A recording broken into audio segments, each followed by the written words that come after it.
demande d'accueillir notre deuxième intervenant, Maël Fabien. Maintenant que l'on sait à peu près ce qu'est un dispositif médical, la question c'est est-ce qu'on peut, nous, en concevoir un en partant de rien? Eh bien, c'est ce qu'a fait Maël Fabien, CEO et cofondateur de Biped. Il a conçu son dispositif médical à partir de rien, from scratch. Il va nous expliquer quelles sont les itérations successives qui attendent les entrepreneurs du domaine du médical. Merci Maël. Bonjour à tous.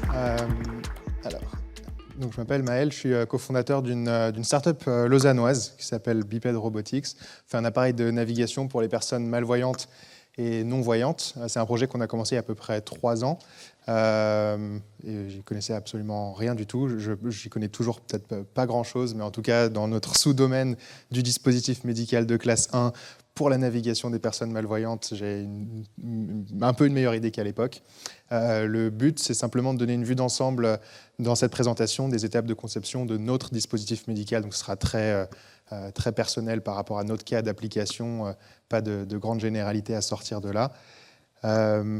En préambule, juste pour présenter le projet, Biped, c'est un appareil de mobilité qui est porté sur les épaules, qui va pouvoir proposer des instructions de navigation à des personnes malvoyantes pour leur permettre d'éviter des obstacles, pour leur permettre de suivre des instructions GPS et d'avoir des descriptions de ce qui se passe devant eux en temps réel. Il y a à peu près 40 millions de personnes qui sont non-voyantes sur la planète, à peu près 3 millions aux États-Unis et en Europe. Et puis voilà, il y a un marché du chien guide qui était la méthode actuelle vraiment de navigation un peu état de l'art. Donc voilà, donc nous on s'attaque à ça avec trois fonctionnalités comme je l'ai présenté juste avant. J'ai une petite présentation, une petite vidéo voilà, qui va montrer simplement ce qui va se passer. Donc quand l'utilisateur marche... La caméra filme ce qui se passe. Biped détecte alors un obstacle. Il s'agit d'un piéton à l'arrêt. L'obstacle a été détecté par Biped avant même que la canne ne le détecte. Grâce au son en 3D, Arthur sait que l'obstacle est légèrement sur sa droite. Il continue ainsi son chemin. Ça, c'est la détection d'obstacles. Puis après, une autre fonctionnalité qui est illustrée ici, ça va être le GPS lui indique d'effectuer un virage. Tournez à droite à 2 heures. Fonctionnalité de description de scène. En arrivant à destination, Arthur entend. Votre destination se trouve sur la droite. Et en appuyant sur le bouton intelligent, il obtient une description encore plus précise pour trouver l'entrée du bâtiment. Vous faites face au bâtiment Alanin Corniche 5. Le chemin devant vous est dégagé et il semblerait que l'entrée du bâtiment soit située en face, sous un préau à environ 10 mètres. Donc voilà pour ce qu'on fait. On est une équipe de 5 personnes. Alors on vient tous du secteur de l'intelligence artificielle ou de la robotique, donc autrement dit, personne qui vient vraiment du secteur de la santé initialement. Et voilà, je remonte un peu le temps. On est en 2021.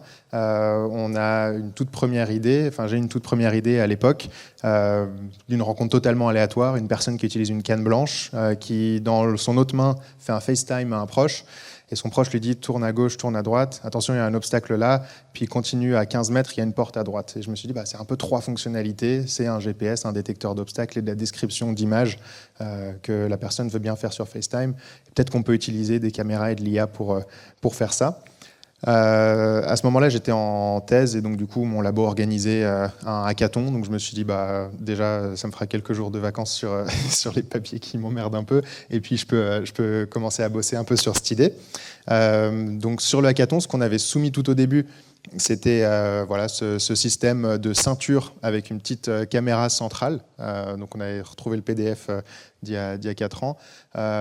Et on a rejoint le hackathon et à ce moment-là, on s'est dit, on va le faire. Un tout premier prototype. Donc ça, c'est le premier prototype qu'on a pu sortir. Donc aucune idée. Donc à ce moment-là, on n'avait parlé à personne, si ce n'est à l'hôpital ophtalmique qui nous avait dit c'est peut-être pas une mauvaise idée, mais voilà. Et donc il y avait globalement tout à construire et tout à faire à ce niveau-là. Et on avait 0 idée du champ régulatoire auquel on s'attaquait potentiellement. On est parti en test quasi directement avec la Fédération suisse des personnes aveugles et malvoyantes. Et globalement, on a repéré beaucoup de problèmes. Alors là, du coup, dans les slides qui vont venir, je vais essayer de vous montrer sur la partie design, comment est-ce qu'on est venu améliorer le produit pour fitter à l'expérience utilisateur. Et puis ensuite, après ça, sur une deuxième partie, comment est-ce qu'on a compris que c'était un dispositif médical, parce qu'on faisait partie de ceux qui ont compris un peu tard qu'ils étaient un dispositif médical. Donc voilà, donc en gros, ça, on a pu le faire à peu près en une semaine avec 2 testeurs et à peu près 1000 francs. Alors j'aime bien mettre des chiffres et des délais dessus, ça donne toujours une idée juste pour ce cas spécifique. Les premiers problèmes qui ont commencé à arriver, donc nous on a commencé à se poser les questions de ce qu'on pouvait améliorer par rapport à ce tout premier prototype, et globalement on avait un premier problème qui était le champ de vue. Les caméras, elles sont pile au niveau de la ceinture, donc ça veut dire que déjà selon la corpulence de la personne, les caméras vont filmer le sol, et donc là d'un point de vue software on ne pourra pas rattraper des obstacles à hauteur de tête, donc ce qui veut dire que le cas d'utilisation qu'on avait de détecter des obstacles à hauteur de tête en complément de la canne, globalement, on n'est pas du tout capable de le proposer.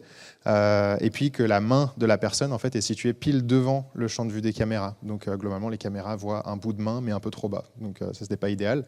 Et puis il nous manquait aussi une autre information, c'était la profondeur de champ. On voulait être capable d'estimer que là, si je m'approche trop de la scène, à 1 mètre, globalement, il y a un trou. Et donc du coup, pas seulement dire à la personne, il y a un trou, mais arriver à estimer les distances et les temps d'approche.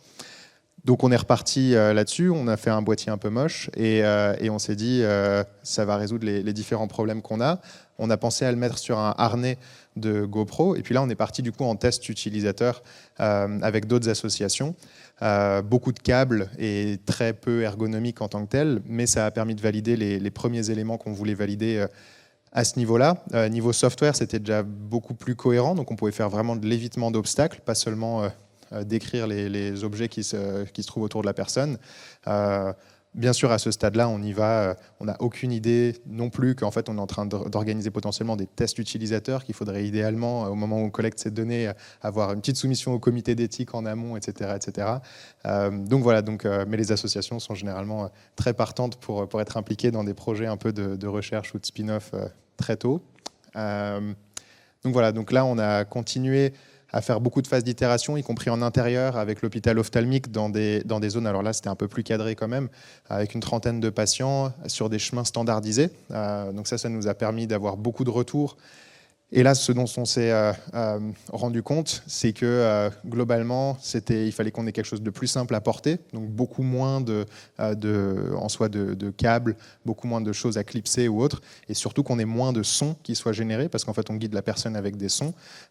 Et jusque-là, on avait un champ de vue qui était assez large, donc on en profitait pour balancer trop d'informations à la personne. Et donc là, dans cet aspect de design du logiciel, on s'est dit, en fait, il faut qu'on soit capable de comprendre la trajectoire des obstacles. Parce que si on a cette notion de trajectoire, quelqu'un qui est en train de marcher légèrement plus vite que nous, globalement, c'est plus un obstacle et ça nous permettra d'enlever la majorité des sons qui sont actuellement générés. Donc bon, on n'a pas réussi à répondre à la problématique d'avoir moins de câbles tout de suite, mais pour le reste, c'était plus simple à porter. Après, on a mis les câbles à l'intérieur. Et là, on s'est rendu compte à ce moment-là, alors si je reviens juste là, on avait un champ de vue qui était vertical. Et enfin, sur ces phases d'itération, on s'est rendu compte que le champ de vue vertical, en fait, il nous correspondait au début, l'intention qu'on avait derrière ce produit, c'était de remplacer une canne blanche. Donc en remplacement de canne blanche, là, on a commencé à se poser les toutes premières questions de « Ah oui, mais si on remplace la canne blanche, on est parti en test utilisateur, la canne blanche pliée dans la poche à l'arrière, un vélo qui arrive, personne ne voit absolument pas que la personne est malvoyante, il commence à gueuler sur l'utilisateur, puis on se dit ah ouais, c'est quand même un peu dangereux, il y a un truc qui se passe. Et donc ça, c'était toujours en parallèle de notre job, donc c'était pas du tout formalisé en tant que tel, mais on s'est rendu compte que le design qu'on avait fait et le software qu'on était en train d'implémenter, globalement, pouvait commencer à poser une forme de risque à l'utilisateur, surtout si on venait remplacer des choses existantes à l'heure actuelle. Et donc peut-être que la caméra qu'on voulait viser en bas, là, n'était peut-être pas idéal et peut-être qu'en fait, il fallait qu'on vienne détecter des choses un peu plus larges ou un peu plus en complément de ce qui existait actuellement. Donc voilà, donc après, on est arrivé sur ce système-là. On s'est rendu compte que les caméras, elles pointaient un peu trop vers le haut. Donc d'un point de vue software, on n'arrivait pas à détecter le sol. Et puis voilà, je vous épargne les itérations. Et puis voilà, on est arrivé sur quelque chose comme ça. Et à la toute fin, on s'est dit, il nous manque juste un bouton un peu plus simple pour que les gens puissent interagir avec, le mettre en pause, parce que des fois, le meilleur moyen qu'ils ont de le mettre en pause, c'est d'enlever les écouteurs, par exemple, parce que ça génère trop de sons sur une période ou des choses comme ça. Et puis voilà, donc on est arrivé à ce système-là. J'en ai dans mon sac aussi, si vous voulez les tester après.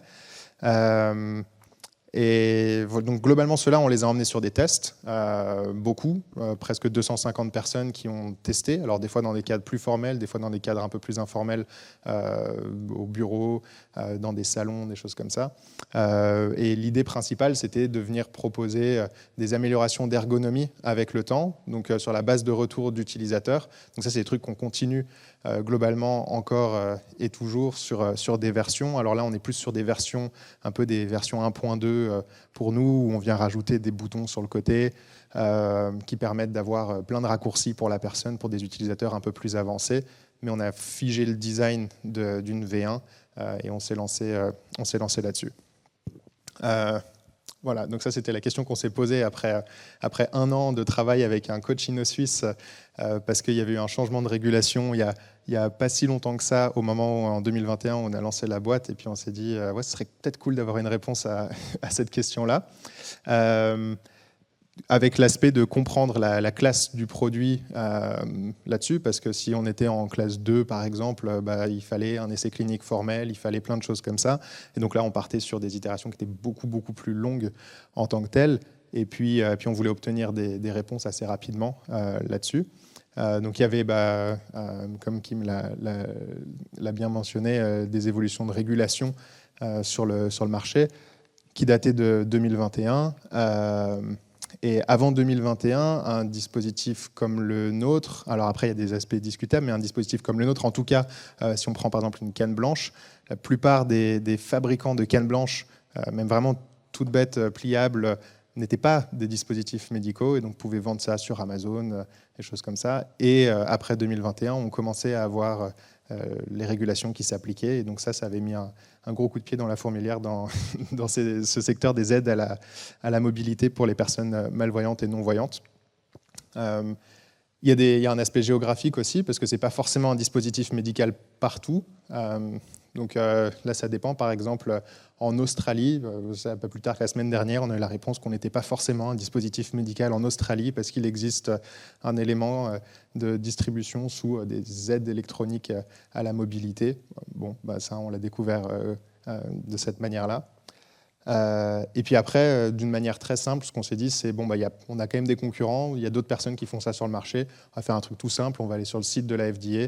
On va remplir le nom d'un concurrent et voir dans quelle catégorie ils se sont classés. Et donc ça, c'était un peu le truc qui, pour nous, a scellé la décision d'enregistrement de dispositif médical de classe 1. Sachant qu'au niveau de la FDA, ils ont aussi des éléments qui sont assez sympas. C'est qu'on peut venir, il y a des formulaires qu'on peut soumettre simplement où on a un retour de la FDA qui nous indique si on est dispositif médical ou pas. Là où en Europe, c'est un peu plus dur d'avoir une autorité qui se prononce à ce sujet-là. Donc concrètement, les étapes, une fois qu'on a compris qu'on était dispositif médical, à peu près un an de développement en parallèle de nos jobs, ça a été déjà se poser la question de comment est-ce qu'on le faisait, parce que comme je rappelle, vous l'avez compris, on n'y connaissait rien.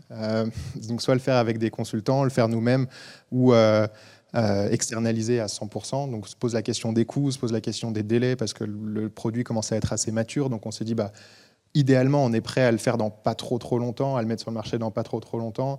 On a un an et demi à peu près. Donc comment est-ce qu'on peut aller assez vite et puis avec un budget restreint. Donc on s'est dit il faut qu'on comprenne les normes, il faut qu'on crée un quality management system, il faut qu'on passe tous les tests nécessaires et après qu'on fasse la soumission ou la déclaration. Des fois c'est simplement un enregistrement sur un dispositif médical de classe 1. On a de la chance à ce niveau-là, c'est qu'il y a beaucoup d'autodéclarations sur ces dispositifs-là qui nous ont économisé beaucoup de temps et d'argent par rapport à un dispositif de classe 2. Donc d'un point de vue travailler avec des consultants, ça c'est à peu près les fourchettes sur lesquelles on se trouve. C'est globalement pour un dispositif comme le nôtre, les devis, aller chercher entre 30 et 60 000 francs globalement. Ça c'est sur des heures pour nous aider à implémenter tout le quality management system et le suivi régulatoire. Ça ne tient pas compte des tests, ça ne tient pas compte des demandes annexes qui peuvent venir, des revues, des ceci, des cela. Donc sur un dispositif comme le nôtre, on arrive vite à 100 000 francs globalement, en dehors des tests de certification qu'on doit faire par-dessus. c'est cher, mais il y a pas mal de systèmes qui existent de prise en charge. Les InnoSuisse, on a beaucoup d'experts InnoSuisse qui qui peuvent aussi apporter des aides régulatoires. Le SPEI sur le canton de Vaud qui permet aussi de couvrir jusqu'à 50% de ces factures-là au début. Et puis travailler le plus possible de son côté ou avec ChatGPT, mais c'est pas forcément le truc le plus recommandé. Voilà, ça ressemble un peu à ça sur un système de quality management system pour nous. Donc c'est un truc qu'on a mis en place un tout petit peu après, mais ce qui était assez intéressant, c'était que sur toutes ces étapes-là, globalement, on a beaucoup appris dans la mise en place et on a revu beaucoup de fonctionnalités, aussi bien d'un point de vue software que hardware. Donc voilà, donc on a des procédures d'entraînement de l'équipe. Il faut que tout le monde soit au courant à l'interne qu'on est dispositif médical. On a de toute la stratégie régulatoire, les revues aussi sur le marché de ce qui peut se passer au niveau du produit.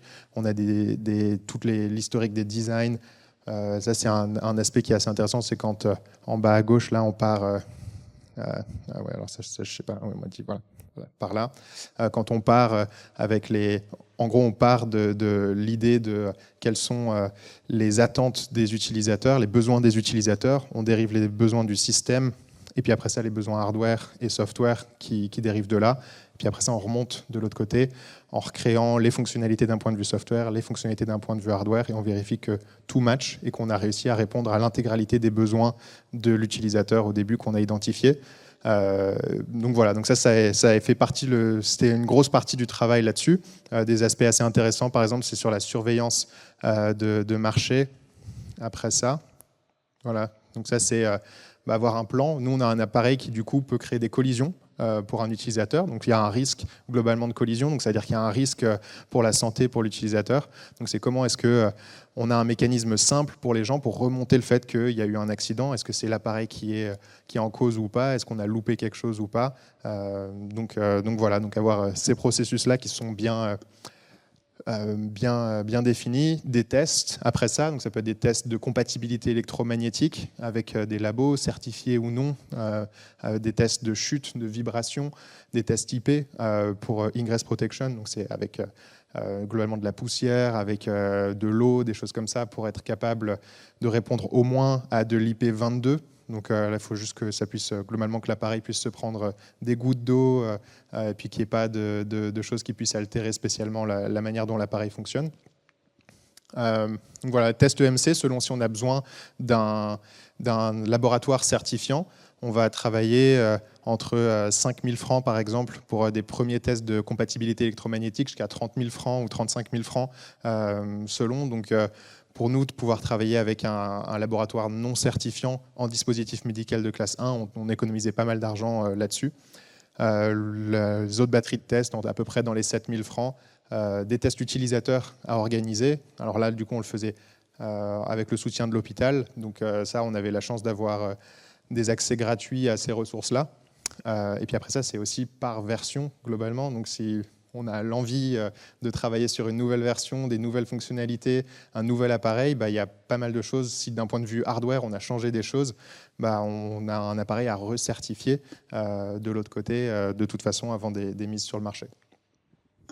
Donc voilà, donc un petit roadmap et résumé. Nous, ça a mis à peu près 1 an, globalement, entre le moment où il y avait un peu de maturité produit. On a mis à peu près 1 an entre le moment où on s'est dit OK, on le fait en dispositif médical parce que de toute façon il n'y a pas le choix, mais on a compris vraiment qu'on était dispositif médical, et le moment où on a envoyé la demande d'enregistrement auprès de Swissmedic.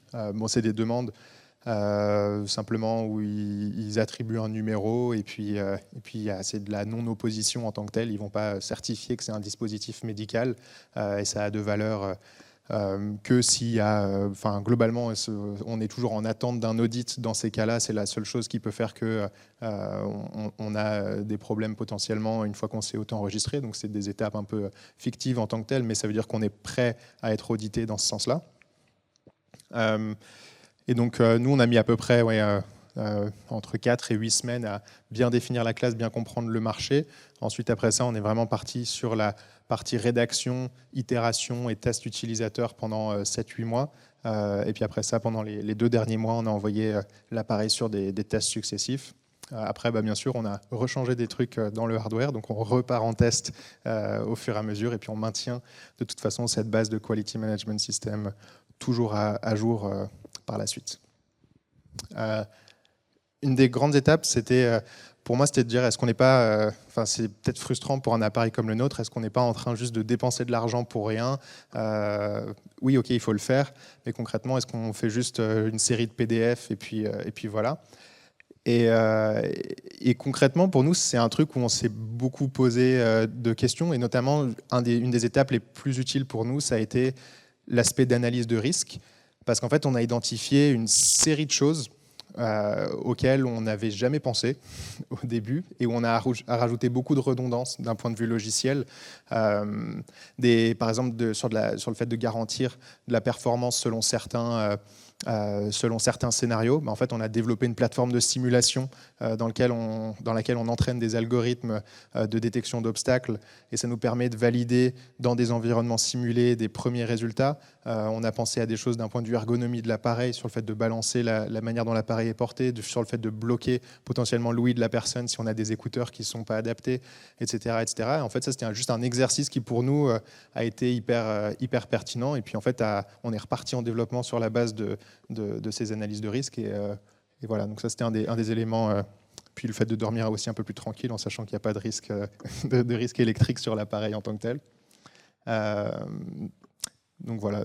Et puis ça nous permet aussi de poser les bases pour une expansion derrière, parce que même s'il n'y a pas des compatibilités parfaites avec ce qu'on a fait et la FDA, par exemple, aux États-Unis, ou la TGA en Australie, il y a quand même beaucoup de redondance sur ces systèmes-là. Et en fait, c'est des adaptations mineures qui sont nécessaires pour pouvoir aller relister l'appareil dans ces pays-là. Donc voilà, merci beaucoup, et je suis à disposition pour toutes les questions. Merci.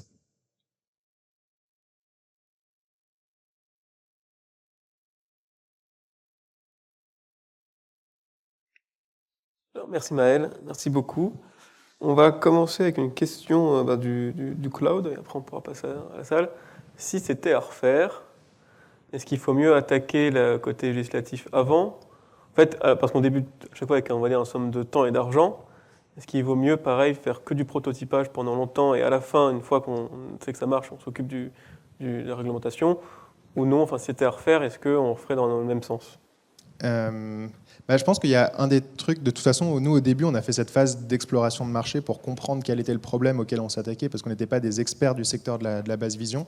Donc on est allé voir l'hôpital, on leur a posé les questions, et là en fait on était en train de définir les besoins des utilisateurs, qui vont définir les besoins du système, qui vont définir les besoins du software et du hardware. Et ces phases itératives, elles coûtaient vachement plus cher pour nous, en fait, en termes de temps et d'argent, de les faire, de les tester, etc., que si en fait, on les avait documentés dès le début, et qu'on avait compris qu'on était un dispositif médical, et qu'on était simplement en train d'essayer de comprendre quel problème on essayait de résoudre en tant que tel. Donc je pense que cette partie-là, en tout cas, on aurait pu la commencer beaucoup plus tôt. Et puis après, on avait voulu partir un peu plus vite sur la partie certification, et notamment certification pour la compatibilité électromagnétique et des choses comme ça, sur des versions qui n'étaient pas totalement figées. Et là, c'est un peu de l'argent jeté en l'air, parce que derrière, on change 2-3 trucs, et la certification est plus valable. Donc oui, je pense qu'il y a eu des retards à des endroits et des précipitations à d'autres, malheureusement. Mais commencer tout de suite par les besoins utilisateurs, je pense que c'est un bon moyen de formaliser ça. Okay, très bien, merci. Est-ce qu'il y a des questions en salle? Il y a le micro qui va. Merci, monsieur. Du coup, depuis que vous avez la certification, est-ce que c'est un booster au niveau business, ou un argument marketing qui fait que vous allez pouvoir en vendre beaucoup plus, ou rassurer même simplement vos clients en disant voilà, on est un medical device, du coup, voire même au positionnement prix, est-ce que vous pouvez augmenter le prix? En gros, est-ce que ça aide votre business? Ouais, j'aimerais bien que ça aide. Non, en fait, c'est simplement une attente de marché, vu que tout le monde l'a fait sur le marché, même les fabricants de cannes blanches en tant que tels. dans les dernières années. Donc, c'est même pas en plus forcément nécessaire pour des remboursements, parce qu'on travaille beaucoup avec l'assurance invalidité, du coup, en Suisse, nous, pour la distribution de l'appareil, où on fait des dossiers de demande de remboursement. Donc là, il n'y a pas besoin que ce soit un dispositif médical. Des fois, ils peuvent rembourser des choses qui ne sont pas dispositif médical. Mais voilà, c'était plus une attente de marché. Honnêtement, l'aspect Swiss Made, pour nous, joue vachement plus que le dispositif médical en tant que tel. Mais oui. Après, par contre, d'un point de vue, l'aspect où ça a aidé, c'était en essayant d'aller vite, de prouver aux investisseurs qu'on était capable d'exécuter un peu plus rapidement. Et puis ça donne des thèmes aussi au levée de fonds, en disant là, on veut attaquer le marché américain, même si c'est, par exemple, la FDA, pour nous, c'est une affaire entre 20 et 40 000 francs à peu près, parce que c'est surtout de la revue régulatoire, et après ça, enregistrer les différentes parties prenantes. Mais ça, du coup, c'est plus dire, un événement marquant de cette levée de fonds, ça sera qu'on aura la FDA et qu'on fera telle et telles étapes. Mais c'est plus ça, au final, l'aspect qu'on a sorti de ça. Donc sur l'Australie, par exemple, ça n'a pas d'intérêt de le faire si vous ne le demandez pas, même d'un point de vue marketing, d'arriver et dire on est validé, on est robuste, on est safe. Alors l'Australie aura un aspect, parce que c'est optionnel dans la compréhension du marché qu'on a actuellement. Donc en Australie, je sais qu'ils ont... Il y a certaines personnes qui peuvent être sensibles à cet aspect-là parce qu'il y a très peu d'appareils qui sont distribués là-bas. Et il y a des gros distributeurs potentiellement. Donc du coup, ils peuvent voir un avantage. Je sais que c'est dans les premières discussions qui sont un peu sensibles au fait qu'on puisse être listé potentiellement. Mais ouais, c'est très très spécifique à ce marché-là spécialement, et j'aurais pas de réponse ultra claire parce que je vais les rencontrer dans pas longtemps, mais voilà. Merci. Est-ce qu'il y a d'autres questions? Ouais.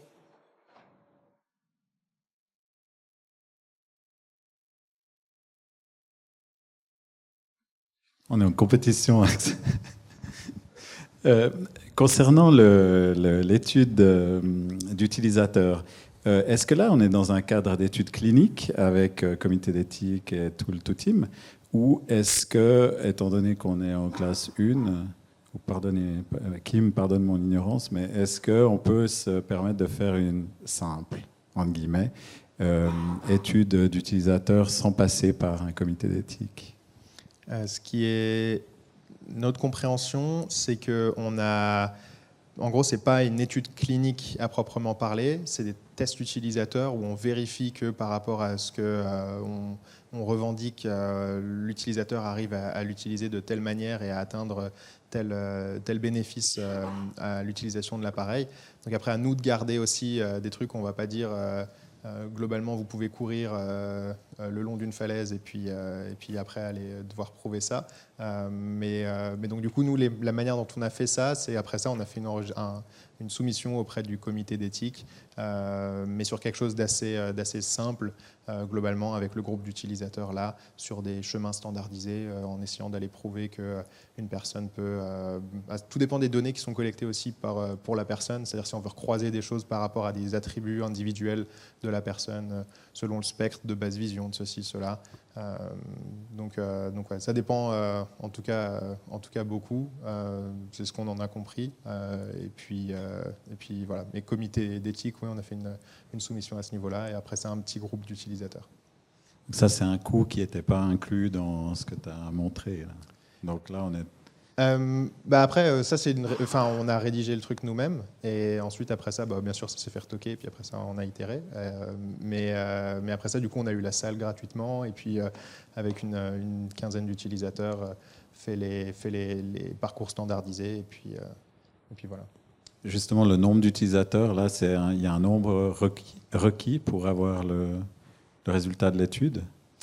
Je crois qu'il y a dans les chiffres qui reviennent souvent, il y a un peu une quinzaine, parce que c'est des chiffres qui sont aussi acceptables par la FDA, mais il y avait des questions après aussi je sais qu'on s'est posé avec d'autres startups les questions de valider des résultats s'ils sont faits en Europe pour les États-Unis ou autres, mais mais voilà, mais sur des petits samples en tout cas en tant que tel. Après, bien sûr, c'est plus on fait si on fait un groupe de contrôle et un groupe, si on veut prouver par exemple que la personne marche plus vite avec l'appareil, d'un coup il faut avoir un peu plus un sample un peu plus gros parce qu'il faudra un groupe qui va marcher sans l'appareil mais avec une canne blanche, un groupe qui va marcher avec l'appareil et avec une canne blanche. Donc voilà, après ça dépend un peu de comment est-ce qu'on design le truc. Nous on a fait quelque chose de très simple avec des boîtes dans un chemin à éviter et puis voir si ils arrivaient à l'éviter globalement avant la collision. Et puis voilà. Merci. Peut-être une dernière question dans le cloud. Avez-vous collaboré avec des designers industriels pour concevoir le dispositif physique? Ouais. Donc on est passé par une boîte de hardware qui s'appelle VF Ingénierie. Donc ils font plein de types de produits, des porte-savons jusqu'aux dispositifs médicaux en tant que tels. C'était un des gros points pour nous, c'était de trouver un partenaire où on arrivait à pas dépenser trop non plus, parce que tout l'aspect hardware, il y a au final de l'ingénierie électrique, il y a des PCB qu'on a dû aller créer, il y a toute la partie de batterie, de caméra, de gestion de la chaleur, le design industriel du produit, etc. etc. Et après ça, aller chercher les fournisseurs pour pouvoir passer à l'échelle là-dessus. Donc voilà, donc non, on a tout externalisé avec une boîte et puis il y a eu beaucoup d'heures encore aujourd'hui avec des designers industriels. Ok, ça marche. Merci Merci beaucoup. beaucoup.